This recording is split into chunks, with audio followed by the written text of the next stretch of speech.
Hey guys, this is Dan Seifert from MobileBurn.com, and right now I've got in my hands the Motorola Photon 4G.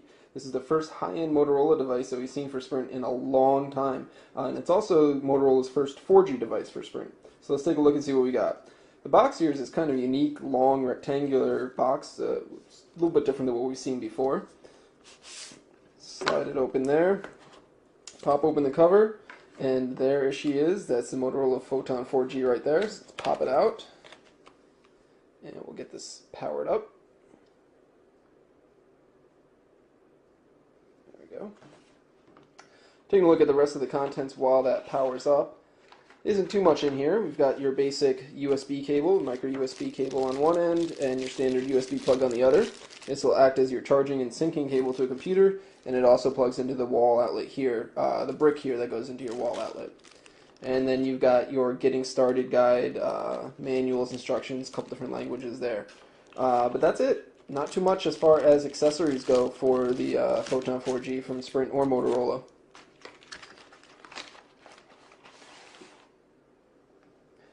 Taking a look at the hardware of the phone itself. As you can see, it's got a very large screen on the front here. It's a 4.3-inch screen. It's QHD, so it's 540 by 960 pixels of resolution, similar to the other QHD screens that we've seen from recent Motorola devices, like the Droid X2 for Verizon. Below that screen there, you've got 4 capacitive buttons for menu, home, back, and search. Up above that, we've got some fun things up here. You've got a notification light, as you can see, that's blinking there. Next to that is the front-facing camera. This is a VGA camera, and it's highlighted in a little silver circle there. Then you've got your earpiece, and you've got some light sensors there. Otherwise, not too much else on the front. As you can see, it's kind of got this unique design, though. These ridges along the sides here, it's almost like a beveled or emerald cut as far as the front face goes, instead of your traditional squared off or just straight up rounded edges. Looking at the side profile, the Photon 4G is fairly thick, as you can see. It's about 12.2 millimeters thick, so it's definitely not the thinnest phone on the market, but it does have these nice rounded edges, so it certainly feels pretty nice in your hand as well. This particular side houses the micro USB port and the HDMI out port. So you can plug this into an HD TV through the micro HDMI cable, or also Motorola sells an HD dock that you can sit this in that will output to a large TV. And then you don't have too much else, but you do have this kind of glossy plastic here. The bottom of the phone, you don't really have much going on there, pretty straightforward. The other side, we've got your camera button, which is unfortunately a single detent. It means that if you push it down, it will take the picture. There's no half press for autofocus. It will autofocus before it takes the picture, but you can't stop it from taking the picture once you've already pushed the button. Then over here we've got the volume rocker here, which kind of has these ridged finish on it. Up top there's your power lock sleep key, and then your 3.5mm headphone jack. Taking a look at the back of the Photon 4G, you can see you've got this rubberized back cover here. It gives you a nice little grip to it and a nice feel in your hand. Over here is the kickstand, which owners of the original Evo 4G should be happy to see, since it doesn't come on the Evo 3D. So the kickstand is there on the Photon 4G, so it's pretty solid. As well, as you can see, it's clicks into place and is pretty strong and sturdy, so it shouldn't have any trouble supporting the phone. Over on the right hand side, you've got your 8-megapixel camera with dual LED flash and autofocus. It records HD video, but it records in 720p. It does not do 1080p HD video, and it does not autofocus in video either. Then you've got a couple of microphone inputs that you can see here. These holes right there on the back of the cover, and then your screened-on Sprint logo and Motorola logo in the middle. Now, if we pop open the back cover here, let's see if I can get this open. There we go. You've got your battery here, which is a 1700 milliamp hour unit, and Sprint and Motorola say you should get about 10 hours of talk time or 8.3 days of standby on it. Then up here you've got your SIM card, because yes, while this is also a WiMAX 4G phone and a CDMA phone, it also has a GSM radio in it, because it is the first global WiMAX phone from Sprint. So you got your SIM card in there for your global roaming needs, and then you've got an empty micro SD card slot. Motorola and Sprint aren't providing any micro SD card with the Photon 4G, but it does have 16 gigabytes of built-in storage, so you shouldn't need that too often, but if you do run out of your 16 gigabytes, you can upgrade all the way on up to a 32 gigabyte card if you desire.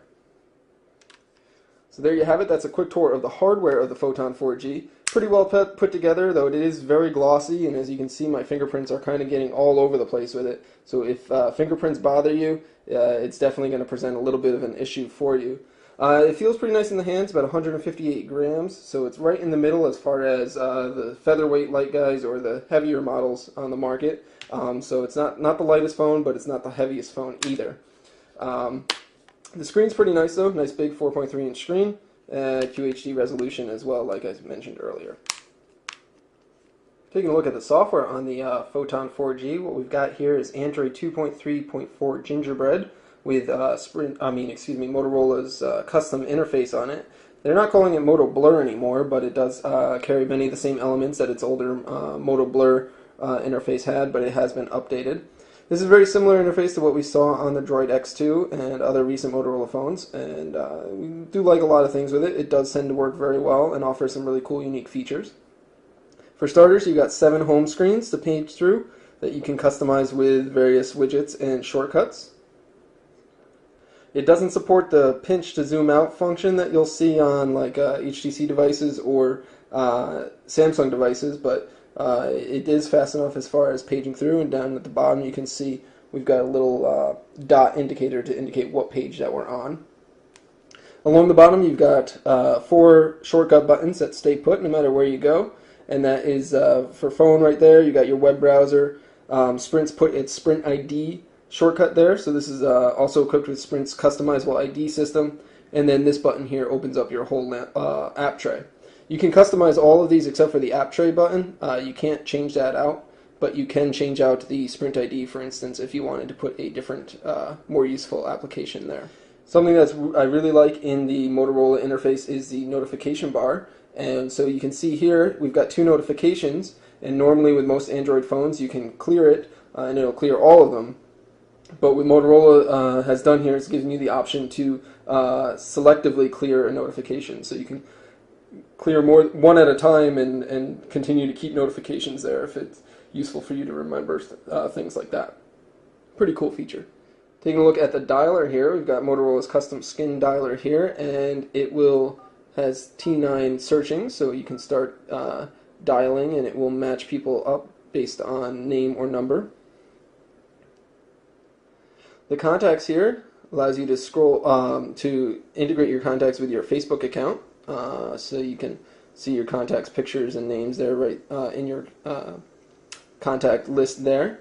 As you can see, scrolling is very smooth and effortless, and you've also got shortcut letters here, so you can jump to a specific letter quickly and easily. Now the Photon 4G is powered by an NVIDIA Tegra 2 dual-core processor.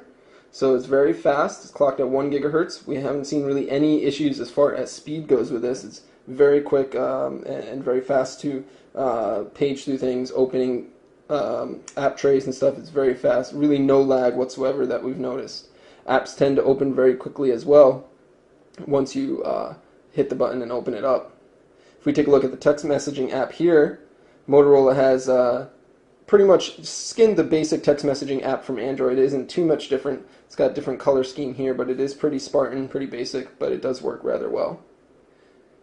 If we hit the text entry box, we can see the on-screen keyboard that's provided. It's got Motorola's multi-touch keyboard, which is one of our favorites of the Android platform. Works very, very well. It's very fast and accurate and easy to use, and if you turn the Photon on its side, you can get a larger layout as well. Sprint's also included the swipe keyboard, so if you do prefer that, you can use the swipe keyboard. It's not the latest version of swipe, but it is there and it does work just like swipe normally does. Taking a look at the applications that are installed on the Photon 4G out of the box, Sprint has put a number of them by default in. There's a few Sprint applications. You can see Mobile Hotspot, NASCAR, Sprint ID there, Sprint Mobile Wallet, Sprint Music Plus, Sprint Radio, Sprint TV, Sprint Worldwide, Telenav GPS. There's quite a few here pre-installed out of the box, but like we saw on the Evo 3D, Sprint's giving you the ability to remove the ones that you don't want, say for the Sprint ID pack. So you can remove the NASCAR application if you don't want it. You can remove the mobile wallet if you don't want it, which is pretty cool. The Photon 4G has about 3 gigabytes of storage dedicated to applications, so there's not a good chance that you won't run out of space on it, but if you do find that the built-in applications are just bothering you or whatever, you can remove them, which is very cool.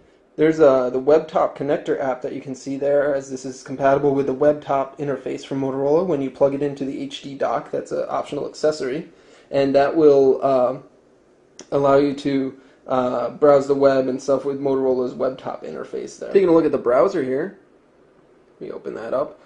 We got a slightly modified version of the Android browser. It gives you standard browsing features. You can open up multiple windows at the same time. So if we go to our windows, we can add another one there, and that will allow us to view multiple web pages at the same time. If we load up Mobile Burn's website here. Now there by default goes to our mobile formatted website, and we can load up the full web page here.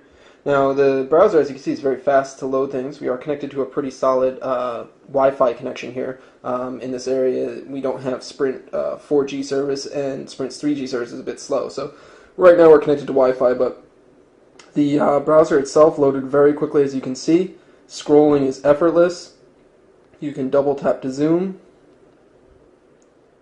and you can pinch to zoom as well, which works very well.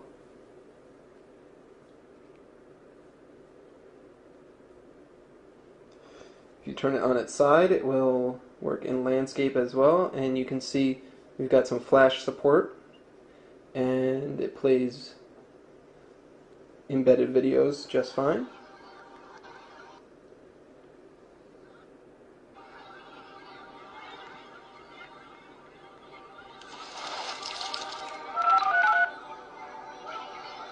Hey guys, this is Dan Seifert from MobileBurn.com, and right now I'm taking a quick look at the There you go. And then we can switch back to our original web page by going to our windows and selecting the original web page there. It's not quite as fancy as the browser that we see on devices like HTC devices, where you can pinch all the way out to switch between windows and stuff, but it certainly is very effective and works well enough for most needs.